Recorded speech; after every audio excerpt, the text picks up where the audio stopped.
Welcome to another episode of Women in Focus. Our woman in focus today is a musician. She loves playing the sitar, hence her name is Anju Bedi, sitarist. She is our woman in focus today. Anju, how are you doing? I am doing fine. Thank you, Sushma ji. I am so honored to be here at your platform, and I really thank you from the bottom of my heart. Thanks. So sweet of you. Anju, I've known you as Anju Bedi and then sitarist. And I've always found that very interesting. Why do you have that with your name? Actually, it gives me so much energy. It gives me so much peace in me. Yeah. And it reminds me how my community loved the sitar. All right. And they're giving me pleasure, and with that name, I want them to know that I play, and I give you the pleasure back.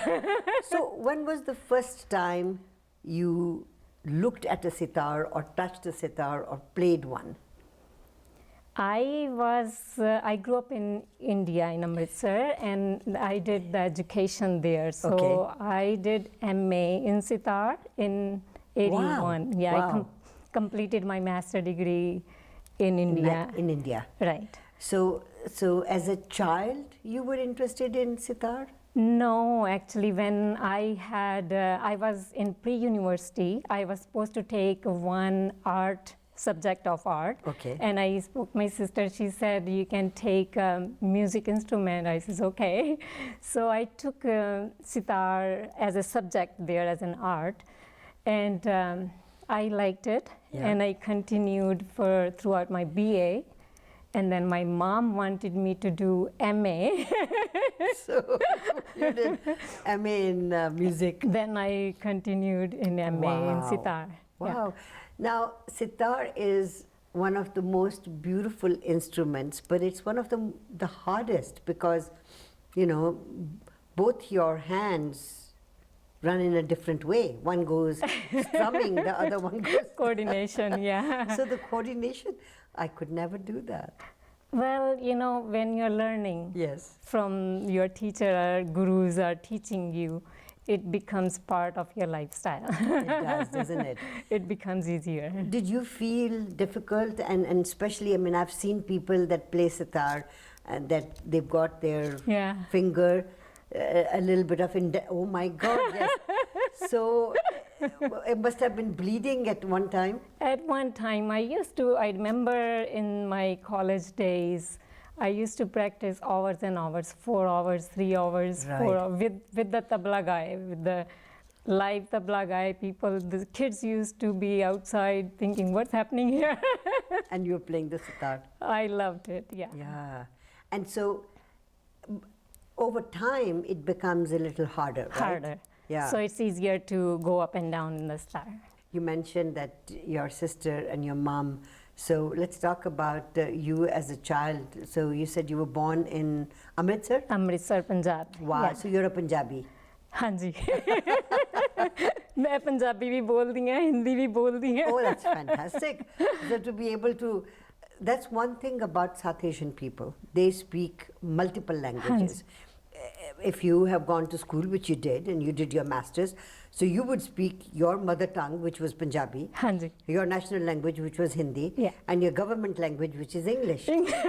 So minimum 3 languages. Exactly. And you look at some of the Canadians and you say, you just speak English, that's it. You know, Caucasians, they just speak English or they speak French, or our 2 guys speak Swedish and English, so they are fantastic. Wow. I guess every second language is a treasure. It's beneficial in no matter what age group you are. That's true. Yeah. So being born and brought up in Amritsar, how was life there? In Amritsar, we had a good, decent childhood. It was nice, worry-free, nothing to worry about, only study, study, study. So how many in your family? We are 4 of us. I have 2 wonderful brothers and 1 amazing sister. Wow. Yeah, so we are 4 of us. She sponsored us here. So your sister lives here. So, yeah, she's been living here for many years. So she sponsored the whole family. Whole family, yeah. Okay, so your mom and dad and your brothers and you, all of you came here. Right. So leaving India and coming to Canada, what year was it? 81. 81. Right. Okay, so that was a long time ago. How was it for you? Was it a culture shock? Was it A-okay?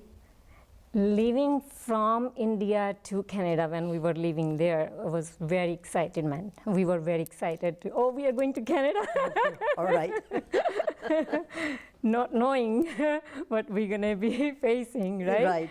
So we were very excited. So when we came here, it was a cultural shock. I bet. It was totally different lifestyle. So we were young, so we could still, you know, make it for better for us. Right, that's right. Was it hard for mom and dad? Yes. Yeah. It was very hard for them because language issue, number one, main thing was language barrier. And other things, community, there were not too many people here who spoke their languages, you know. Right. So we were just in the home most of the times, right? So they did ended up going to temple regularly, which was awesome.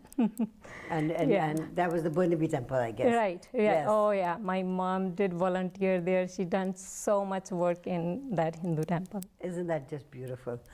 I want to talk to you about your life here, and you mentioned you've got kids and your marriage, and then you know life with the kids. Yes. And your music. That's something that I really want to concentrate on.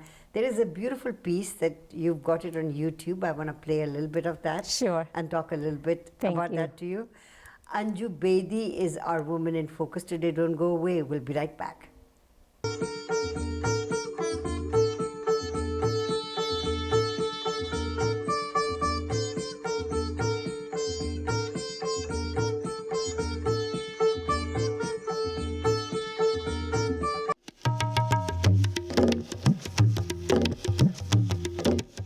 Welcome back to Women in Focus. Our Woman in Focus today is Anju Bedi. So Anju, you came with your siblings and your mom and dad. Your sister sponsored you here, and a cultural shock. But you know, you started your life. Where did you guys live when you came to Canada? In Vancouver? Yes. Yeah. Yeah, So, we lived in Vancouver. Okay. And I just want to tell you one thing. When we were in India, I was learning sitar. I didn't have sitar of my own. Oh, okay. All those years, I was using my college sitar. They let us borrow because my parents were not able to afford it that time. Right. So, but when we are supposed to come in Canada, so my dad went to Chandigarh to buy me a beautiful sitar. Oh, how beautiful! I know. So I could continue my career in Canada. So you brought your sitar from India to Canada. From India to Canada. Holy macro! That Yes. must have been a beautiful experience. It was amazing. I want to keep that sitar with me throughout my life, and even I am adding more sitars with the time.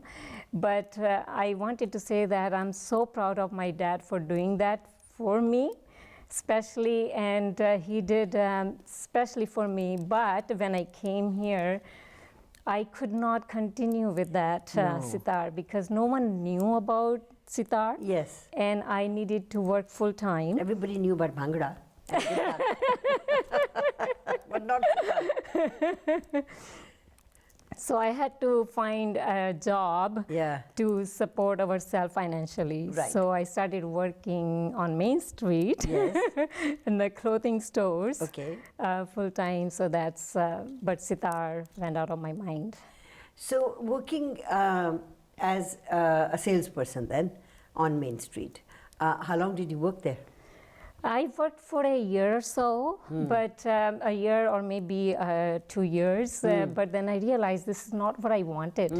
This is not what I wanted to do throughout my life. So I quit and I went to school BCIT for 2 years because in order to work in an office environment, I had to upgrade my skills. Right. Even if I had done my MA before Right, in you had your India, master's right? degree, even Yeah. then you had to upgrade your skills. Right.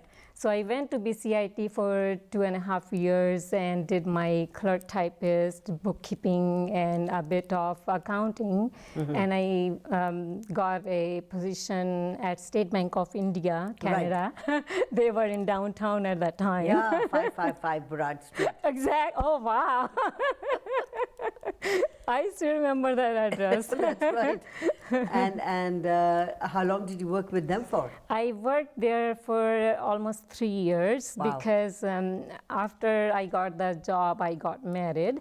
And then I had 2 wonderful kids. And after my second child, I had to quit because then I had to put my focus on raising them. The kids.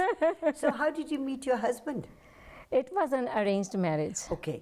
So you didn't know that many people over here? No, my mom, I think my parents put the ad in the paper because they didn't want me to go to India and get married from someone from India. They Okay. wanted someone from here, right?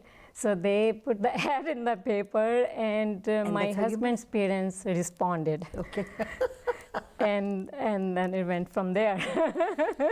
So was it a big wedding? Was it a small wedding? No, it was a small wedding. Yeah.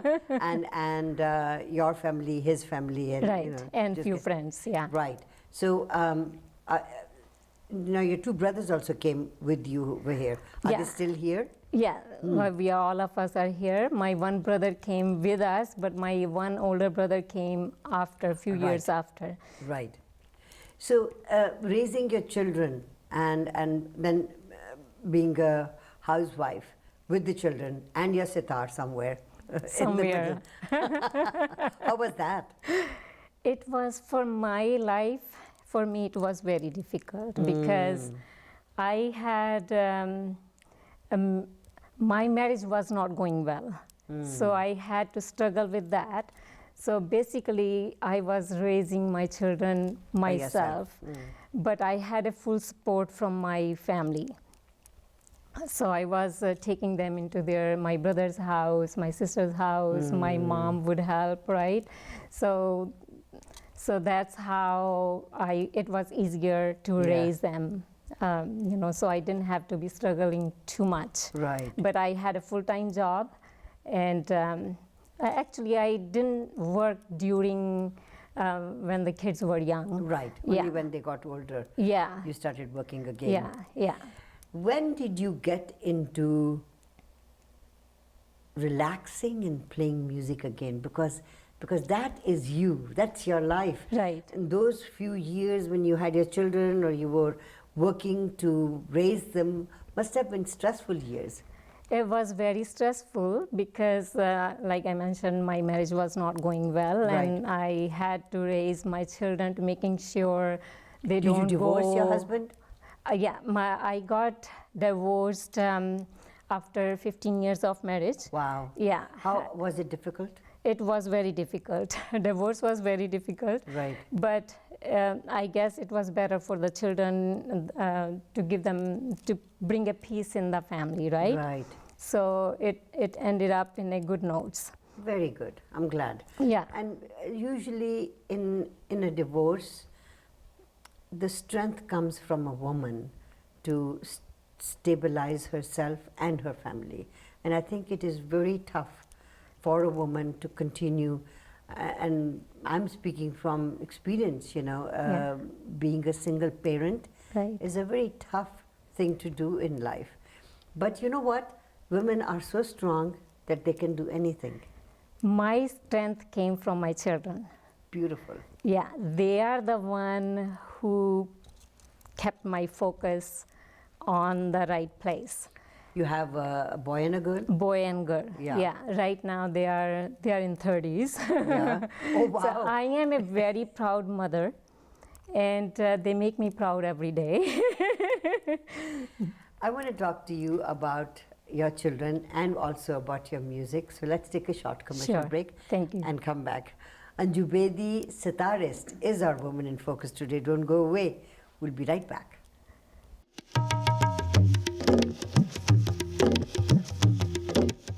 Welcome back to Women in Focus. Anju Bedi is our Woman in Focus today. So Anju, raising your children yourself, and then when did you seriously start playing sitar again? Okay, so after the gap of 13, 14 years, Wow. one day it just sitar came in front of me. Yeah. So I went, my sitar was with my sister's house. It was at my sister's place. So I Yeah. went to her place and I saw sitar. I says, I wonder if I can still play. So I says, okay, let's check. So I started playing. I says, oh my God, I can still play. I was Isn't so that excited. lovely? Oh, wow. I was very excited. And I said, okay, my sister, I'm taking it my home. So I brought the sitar home. And I didn't have enough time to start with full force in practice, but Right. then I put my focus a little by little. I started, planning to practice, Right. and it came in my life Right. at that time. When did you start performing at functions? Okay, so what happened when I started playing at home now, almost here and there every time, I am very blessed with wonderful friends. Yes. I have few wonderful long-term friends Yes. who noticed that I'm playing sitar. They got excited. Oh, you can play sitar. Why don't you come to my this event and bring sitar with you? I says, I'm not that good yet. So it doesn't matter. You play whatever. Just sit there And play play. whatever. Just play. Yeah. They encouraged me. And when I played at their event, even just a little bit, whatever I played, the response I got from my friends and the guest, it was so thrilling for Yes. me. Yes. I says, oh my God, they are so happy with my that much playing. What's going to happen when I play a bit better, right?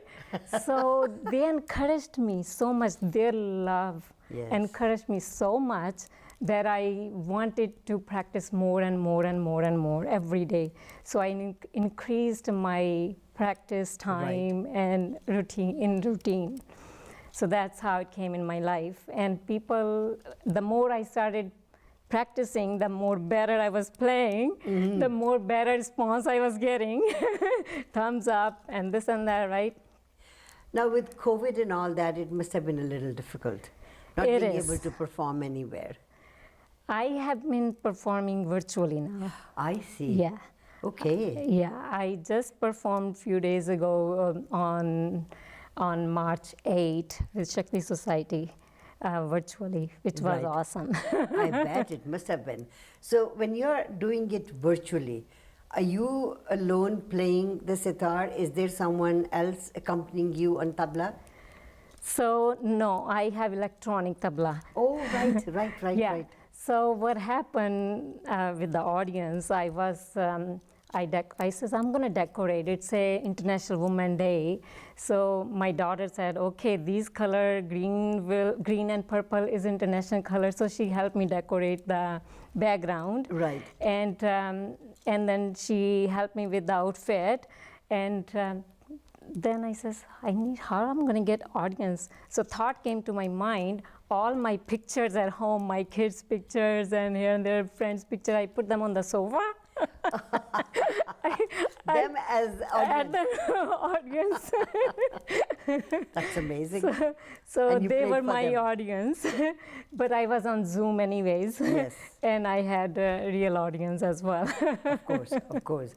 So where do you see yourself going forward? Do you want to teach people? Do you teach at all? I don't because I'm working full time, so I don't have much time in teaching. Right. My thing is to promote sitar in the community, right? There isn't anybody except for Sharanjeet teaches sitar. No, I'm learning sitar. Okay. You're still learning.